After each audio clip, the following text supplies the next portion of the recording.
Well students, आपके सामने दो क्वेश्चन लेकर आया हूँ। दोनों क्वेश्चन IIT में पूछ चुका है, तो बहुत सिंपली आपको समझना है। मल्टीपल चॉइस क्वेश्चंस है।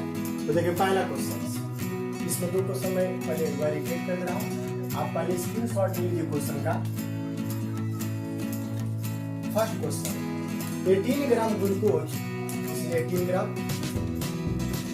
ग्राम glucose is added to 178.2 gram of water, यानी 6 ग्राम ग्लूकोज को वाटर में ऐड किया गया। The vapour pressure of water in for this aqueous solution is, यानी सॉल्यूशन में जब ऐड करेंगे तो हमें जो वेपर प्रेशर जिसका भी मिलेगा वो पार्शियल वेपर प्रेशर होगा, ठीक है। और आपको पता है प्योर फॉर्म में वाटर का vapour pressure at constant temperature पर फिक्स होता है, 760 टॉर होता है। तो चले देखिए, सबसे पहले हमें क्या कैलकुलेट करना है, मोल कैलकुलेट करना है। मान लीजिए N1 is the number of mole of glucose, W1 upon M1। W1 is the mass of glucose, mass of glucose given 18 ग्राम, और M1 is the molar mass. तो मोलर मास कितना होता है बच्चों, 180 ग्राम। ये डिवाइड होगा 1/3, यानी 0.1 मोल होगा। इसी तरह N2 is the mole of water. Mole of water W2 upon M2। यहाँ देखें, यहाँ पर वाटर का अमाउंट कितना दिया, 178.2 अपन मोलर मास कितना होता है, 18 होता है। कितना होता है बच्चों, 18 होता है। अब इसको सॉल्व करेंगे तो ये आपका आ जाएगा 9.9 मोल। ये वाटर का मोल हो गया। अब आप क्या करोगे, मोल फ्रैक्शन निकालोगे। Mole fraction of water, mole fraction of water equal mole of water upon mole of solution N1 plus N2। तो mole of water 9.9, sorry mole of water 9.9, N1 given 0.1 plus 9.9, या 9.9 upon 10 हो जाएगा।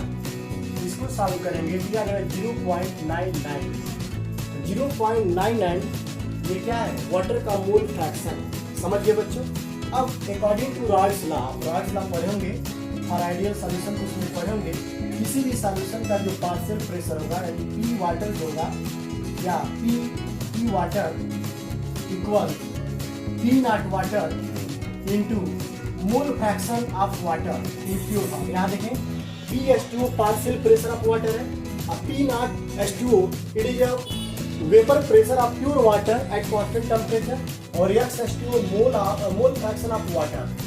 अब हमें value put करना, आपका answer सीधे आ जाएगा। देखें, अब देखें P(H2O) पूछ रहा है क्वेश्चन में।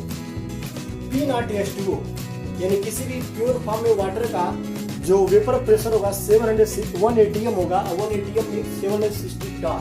तो मैं 760 टॉर लिख रहा हूँ, वाटर का वेपर प्रेशर है, और मोल फ्रैक्शन ऑफ वाटर 0.99। अब इसको सॉल्व करेंगे, तो सॉल्व करने के बाद जो इसका आंसर आएगा 752.4 टॉर। ये आपका आंसर होगा। यानी वाटर का जो वेपर प्रेशर होगा सॉल्यूशन में वो आपका 752.4 टॉर होगा। तो देखिए क्या कोई ऑप्शन दिया है, यस आपको दिया ऑप्शन नंबर सी। तो C is a correct option for question number 1। समझ गए बच्चों। तो आप सिंपल एकदम तरीके से सॉल्व करेंगे। आपका क्वेश्चन में 18 ग्राम ग्लूकोज दिया जिसमें ऐड किएगा वाटर में, तो ये सॉल्यूट हो गया, ये सॉल्वेंट हो गया। हम दोनों का मोल निकाल लेंगे। इसके बाद वाटर का मोल फ्रैक्शन, तो वाटर का मोल फ्रैक्शन यह हो गया। अब इस फार्मूले में रख देंगे तो आपका इजीली सॉल्व हो जाएगा। तो सबसे पहले आप स्क्रीनशॉट लीजिए।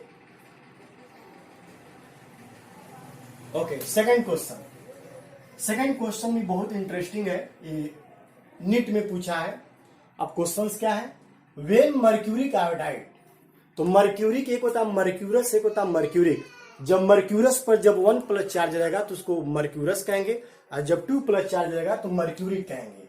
मर्क्यूरस को लिखते कैसे, Hg2+, इसको बोलते हैं मर्क्यूरस बोलते हैं, याद रखेंगे बच्चों। और जब यही आप ऐसे लिखा जाए Hg2+, तो इसको बोलते हैं मर्क्यूरिक आयन बोलते हैं। तो इसमें कह रहा है when mercuric iodide is added to aqueous solution of potassium iodide. तो आपको मैं सिंपल तरीका बताऊं, जब आप एक रिएजेंट का नाम सुनेंगे जिसका यूज 0 ग्रुप के डिटेक्शन में करते हैं, जिसको बोलते हैं नेस्लर रिएजेंट। यह कैसे बनता है, जब पोटेशियम आयोडाइड सॉल्यूशन में हम मर्क्यूरिक आयोडाइड यानी Hgi2 मिलाते हैं, तो एक एक कॉम्प्लेक्स बनता है जिसका नाम है K2HgI4, जिसको हम बोलते हैं नेसलर रिएजेंट बोलते हैं, जिसका यूज किस में करते हैं बच्चों? जीरो ग्रुप के for detection of zero group. Zero group means zero group, और जीरो ग्रुप में कौन आता है बच्चों? Ammonium ion. कौन आता है? अमोनियम। इसके लिए यूज करते हैं। अब इसे बैलेंस करें, यहां पर 2 से मल्टीप्लाई कर दें, देखिए बैलेंस हो गया। यह आपका सॉल्यूशन से पहले और सॉल्यूशन के बाद। तो सॉल्यूशन से पहले जब इसको आयनाइज करेंगे 2K प्लस और 2I माइनस, इसको भी आयनाइज करिए बच्चों, Hg+2 और 2I minus, 2K plus 2I minus Hg+2 और 2I माइनस। तो टोटल नंबर ऑफ आयंस कितना हो जाएगा बच्चों? 2 to 4 और यहां देखिए 4 1 5 और 2 7, यानी टोटल आपका 7 हो रहा है। अब सॉल्यूशन में बना, सॉल्यूशन में देखिए, सॉल्यूशन को तोड़ेंगे चूंकि ये एक कॉम्प्लेक्स है, और कॉम्प्लेक्स को जब आयनाइज करते हैं तो आपका टूटता 2K प्लस आयन और प्लस HgI4, इस पे क्या हो जाएगा? 2 माइनस हो जाएगा, जिसे हम काउंटर आयन बोलते हैं टोटल।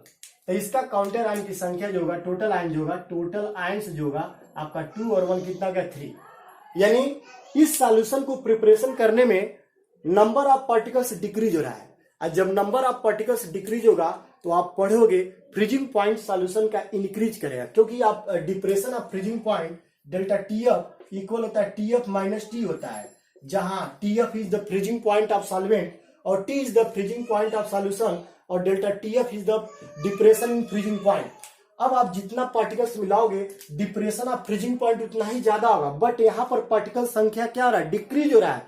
सॉल्यूशन के फॉर्मेशन के बाद नंबर ऑफ पार्टिकल इंक्रीज के वजह डिक्रीज हो रहा है, और जब यह वैल्यू डिक्रीज होगा तो T का वैल्यू इंक्रीज करेगा, यानी फ्रीजिंग पॉइंट सॉल्यूशन का इंक्रीज करेगा, और जब इंक्रीज करेगा तो आपका ऑप्शन देखिए कोई ऐसा दिया, फ्रीजिंग पॉइंट इज रेज्ड, यानी इंक्रीज करेगा, यानी ऑप्शन नंबर 1। इसमें लोवेस्ट कोई पॉसिबल नहीं है, यह डज नॉट चाहिए भी कोई पॉसिबल नहीं, भी नहीं है, यानी इस तरह आपका पहला ऑप्शन जो होगा करेक्ट होगा। क्यों? क्योंकि नंबर ऑफ पार्टिकल सॉल्यूशन में डिक्रीज हो रहा है, और जब नंबर ऑफ पार्टिकल डिक्रीज होगा तो आपका T का डेल्टा TF भी डिक्रीज होगा। यह डिक्रीज कब होगा? जब T का वैल्यू ज्यादा होगा। So freezing point of solution will be increase after formation of solution because due to formation of this complex. समझ गए बच्चों? तो यह आपका आंसर सुटेबल आंसर है, जो आपको समझ में आया होगा, और नहीं आया होगा तो रिपीट करेंगे, कमेंट्स करेंगे, मैं फिर से समझाने का प्रयास करूंगा। सब्सक्राइब, शेयर और लाइक जरूर करें। Good bye students.